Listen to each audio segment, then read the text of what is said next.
Gujarat એટીએસે હથિયારના licence અને હથિયાર વેચાણના નેટવર્કનો પર્દાફાશ કરી 7 આરોપીઓની ધરપકડ કરી છે. ગુજરાત એટીએસને 9 આરોપીઓ વિશેની જાણકારી મળી હતી, જેમાંથી 7 આરોપીઓની ધરપકડ કરવામાં આવી છે. આ તમામ આરોપીઓમાં કોઈ જીમ તો કોઈ ફેક્ટરી ચલાવે છે અથવા તો કોઈ નાનો મોટો વેપાર કરે છે. આ 7 આરોપીઓએ ઉત્તર પ્રદેશના ઈટા જિલ્લામાંથી લાયસન્સ મેળવ્યા છે અને 5 થી 7 લાખ ચૂકવીને લાયસન્સ સાથેના હથિયારો મેળવ્યા છે. આ પકડાયેલા 7 શખ્સો પાસેથી 3 રિવોલ્વર તથા તેના 187 રાઉન્ડ્સ અને 4 પિસ્તોલ તથા તેના 98 રાઉન્ડ્સ મળી આવ્યા છે. 7 હથિયાર સાથે 285 રાઉન્ડ્સ રિકવર કરી જપ્ત કરવામાં આવ્યા છે. તપાસના આધારે એટીએસ એ ઝડપી પાડેલાઓમાં મુકેશસિંહ, હુકમસિંહ ચૌહાણ, અભિષેક રાજદેવ ત્રિવેદી, વેદ પ્રકાશસિંહ, રામબાબુસિંહ, રાજેન્દ્રસિંહ, લક્ષ્મણસિંહ સાંખલા, અજય ભુરેસિંહ સેંગર, સોલેસિંહ રામબાબુસિંહ સેંગર અને વિજયસિંહ ભુરેસિંહ સેંગરનો સમાવેશ થાય છે. આ વિશે એટીએસના ડીવાયએસપી એસ.એલ. ચૌધરીએ વધુ વિગત આપી હતી. ગુજરાત રાજ્યના વરિષ્ઠ પોલીસ અધિકારી અને એટીએસના વરિષ્ઠ પોલીસ અધિકારીઓ દ્વારા સૂચના આપવામાં આવી છે કે ઓર્ગેનાઇઝ ક્રાઇમ ઉપર ગુજરાત એટીએસ થોડું ધ્યાન આપે.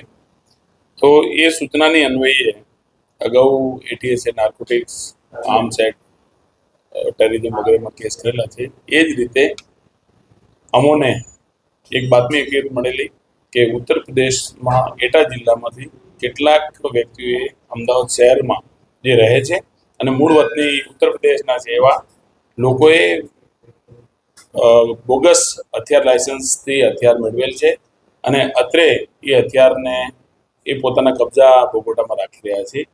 એ માહિતીના આધારે પીએસઆઈ કેબી સોલંકીને આ પ્રાથમિક તપાસ સોંપવામાં આવેલી અને એ દરમિયાન એટીએસની અલગ અલગ ટીમોથી એની તપાસ કરવામાં આવતા અત્રેની કચેરીએ એટીએસ ખાતે 7 હથિયાર જમા કરવામાં આવેલ છે અને 285 રાઉન્ડ કબજે કરવામાં આવે છે અને 7 આરોપીની અટકાયત કરવામાં આવેલ છે.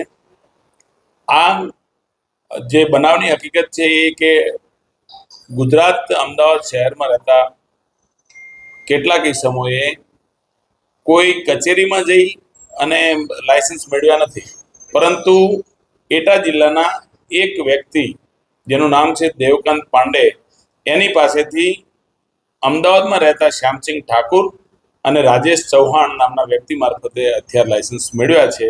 અને એ હથિયાર લાયસન્સ કોઈ સરકારી કચેરીમાંથી નહીં, પરંતુ કોઈના ઘરે, એમના કચેરીમાં, એમની ઓફિસમાંથી આપવામાં આવેલ છે અને હથિયાર પણ ત્યાંથી જ આપવામાં આવેલ છે. કોઈ ગન હાઉસમાંથી આ ખરીદવામાં આવેલ નથી. અત્રેની તપાસ છે એમાં આટલી માહિતી અમારી પાસે છે, જેમાં ટોટલ 7 આરોપીની ધરપકડ કરી છે. એમના 16 તારીખ સુધીના રિમાન્ડ મેળવવામાં આવે છે. એ ઉપરાંત બીજા 2 શ્યામસિંહ ઠાકુર અને હેમંતસિંહ નામના ઈસમની પણ ધરપકડ કરવામાં આવી છે. જે દેવકાંત પાંડે છે એ અમુક રકમ મેળવી અને લાયસન્સ એ બનાવી અને એમની કચેરી અથવા તો અન્ય કોઈ જગ્યાએ હોટલમાં વગેરેમાં એ લાયસન્સ અને હથિયાર બંને આપતા. એ હજી તપાસ પોલીસ કરી રહી છે, પણ જે હાલ પ્રાથમિક 7 આરોપી છે એ 7 આરોપીઓએ પાસેથી હથિયાર અને રાઉન્ડ મળી આવેલ છે.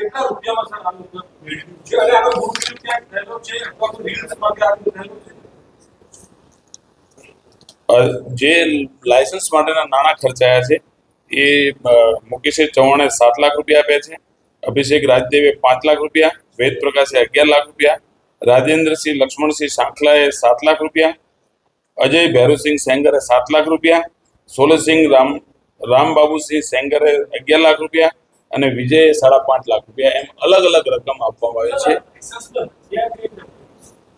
લાયસન્સ જે છે એટા જિલ્લાના જે સત્તાધિકારી છે એના તરફથી ઇસ્યુ કરવામાં આવ્યું છે. એ પ્રાથમિક વિગતો મળી આવેલ છે પરંતુ આ લાયસન્સ જ્યારે પણ એ રૂબરૂ લેવા માટે ગયા છે ત્યારે કોઈ સરકારી કચેરીમાં નથી ગયા, પરંતુ આ દેવકાંત પાંડે જ્યાં એમને મળવા માટે કહે છે, જે સૂચના આપે છે એમની કચેરી, એમના ઘર અથવા તો અન્ય કોઈ જગ્યા ઉપર, ત્યાં લાયસન્સ, હથિયાર અને રાઉન્ડ ત્યાં જ પ્રાથમિક તપાસમાં જે આવ્યું છે એ પ્રમાણે એમણે કહ્યું છે કે અમે કોઈ ડોક્યુમેન્ટ સબમિટ કરી કે અથવા તો એના ડોમિસાઇલના કે એના કોઈ પુરાવા આપી અને અમે મેળવ્યું નથી, પરંતુ અમે પૈસા આપ્યા અને અમને લાયસન્સ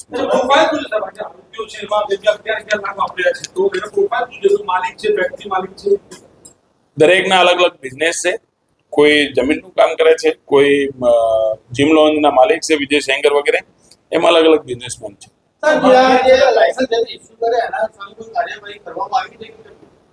લાયસન્સ જેણે ઇસ્યુ કર્યા છે એની પ્રાથમિક તપાસ અમે કરી છે. પ્રાથમિક પુરાવા અમારી પાસે છે, એના આધારે આરોપીને એરેસ્ટ કરવામાં આવ્યા છે, રિમાન્ડ મેળવવામાં આવ્યા છે અને વધુ તપાસ ઉત્તર પ્રદેશ કચેરીથી અમે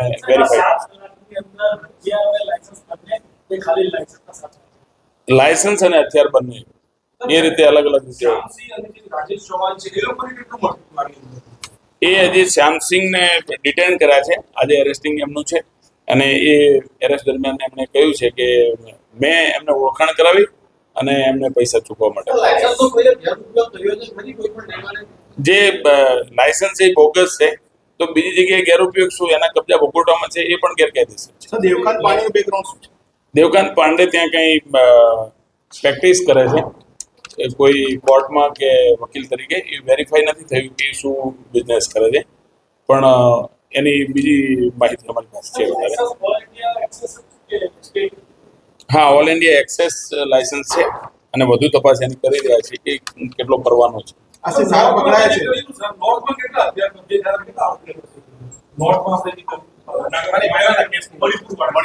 અગાઉવાળા જે કેસ છે એની અંદર ટોટલ 65 થી વધુ આરોપીને એરેસ્ટ કરવામાં આવ્યા છે અને હજી 40 થી વધારે વોન્ટેડ આરોપી છે. આજે 7 છે સાહેબ, એમાં કોઈ